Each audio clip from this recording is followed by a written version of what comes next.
Assalamualaikum warahmatullahi wabarakatuh, teman-teman yang hebat dan luar biasa, guru dan dosen seluruh Indonesia, komunitas Ratu Lisa di seluruh Indonesia.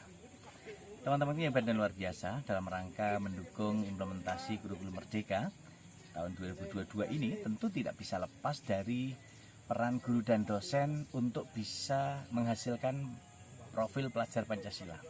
Nah, bagaimana kita bisa menghasilkan profil pelajar Pancasila ini? Tentu peran guru dan dosen ini sangat dibutuhkan, karena dalam konteks implementasi kurikulum Merdeka tentu saja kita akan mewujudkan capaian target kita untuk menghasilkan generasi yang cerdas, berkarakter dan unggul. Nah, inilah yang sebenarnya menjadi titik temu kita agar nantinya itu bisa kita satu padukan bahwa generasi abad 21 sesuai dengan kesepakatan Forum Ekonomi Dunia harus menguasai 6 literasi dasar. Literasi menulis membaca seperti saya gaungkan terus, ayo berliterasi dengan Ratu Lisa, rajin menulis dan membaca. Lalu ini yang kedua, literasi numerik, literasi keuangan, literasi sains, literasi digital, dan literasi budaya kewarganegaraan. Nah, kalau ini menjadi salah satu bagian upaya pengentasan dan penguatan kita, tentu saja kita bisa melihat bahwa dimensi tertentu harus kita satukan dengan keterampilan, sehingga generasi NKRI ini betul-betul menguasai kompetensi hard skill dan soft skill.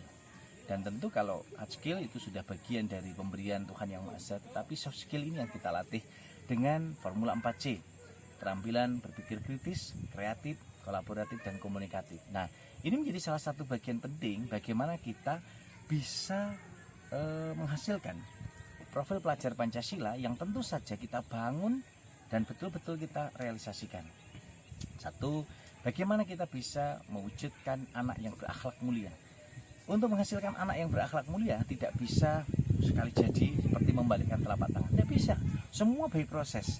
Proses belajar, membelajarkan diri, kemudian terintegrasi dengan media pembelajaran, mengenal lingkungan, lalu bisa mengimplementasikannya, dan akhirnya ini menjadi bagian penting untuk bisa menjadikan anak berakhlak mulia itu harus diajak belajar berbasis masalah, diajak belajar dengan berbagai proyek, dan tentu saja ini menjadi salah satu implementasi project based learning dan juga studi kasus. Nah, teman-teman hebat dan luar biasa, tentu yang kedua ini harus kita lihat bahwa pemakaian kita untuk bisa menghasilkan anak-anak yang mandiri itu bagian dari upaya kita yang tentu saja harus menjadikan salah satu bagian penting kemandirian.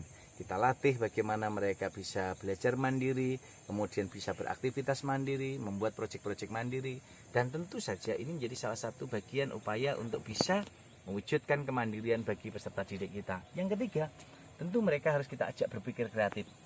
Nah, ketika mereka berpikir kreatif, tentu ini jadi salah satu bagian penting yang harus kita lakukan. Bagaimana inovasi-inovasi dari pemikiran kreatif itu nanti akan memberikan kontribusi nyata dalam kehidupan.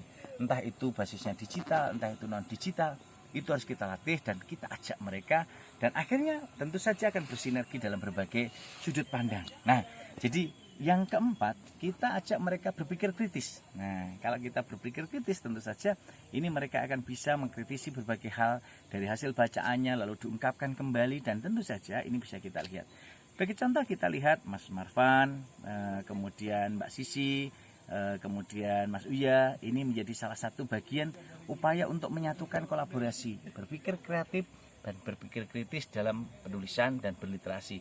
Nah, tentu saja kolaborasi ini akan menghasilkan proses untuk mengenal sikap gotong royong. Nah, bagaimana mereka Mas Marvan, kemudian Mbak Sisi, kemudian Mas Uya ini bisa berkolaborasi, bergotong royong untuk bisa menghasilkan suatu, bisa berdiskusi dan juga bisa memanfaatkan berbagai media yang dimiliki, baik itu digital maupun non digital. Nah, yang terakhir harapannya profil pelajar Pancasila ini memiliki sikap kebinekaan global. Nah, disinilah tentu saja kebinekaan global ini bisa melihat berbagai perbedaan, menghargai dan bisa memanusiakan manusia.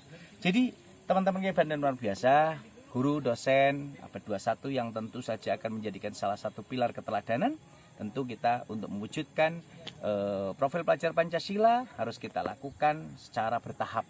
Dan ini dalam rangka untuk menghasilkan SDM NKRI yang keren dan luar biasa, kreatif, cerdas dan unggul, dan tentu saja harus kita lihat hasilnya nanti betul-betul berakhlak mulia, mandiri, kreatif, berpikir kritis, kemudian memiliki sikap gotong royong dan berkebinekaan global.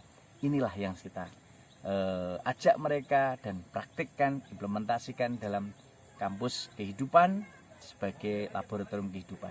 Dan disinilah kekuatan-kekuatan yang harus dikenalkan dengan berbagai permainan tradisional, berbagai media pembelajaran, berbagai bacaan, berbagai sumber literasi, dan tentu sumber-sumber literasi ini akan terus menambah kosakata dan wawasan mereka, dan akhirnya kita semua bisa turut serta menyinari dunia seperti bintang, bulan, dan matahari yang selalu menyinari bumi baik tampak maupun tidak tampak oleh manusia. Semangat inilah yang harus terus kita gaungkan untuk terus berliterasi dengan Ratu Lisa, rajin menulis dan membaca untuk kemajuan dan kejayaan multigenerasi Indonesia. Bersama saya Muhammad Rahmati Ratu Lisa, sampai ketemu dalam waktu dan gelombang yang berbeda, namun tetap dengan semangat yang sama. Luar biasa.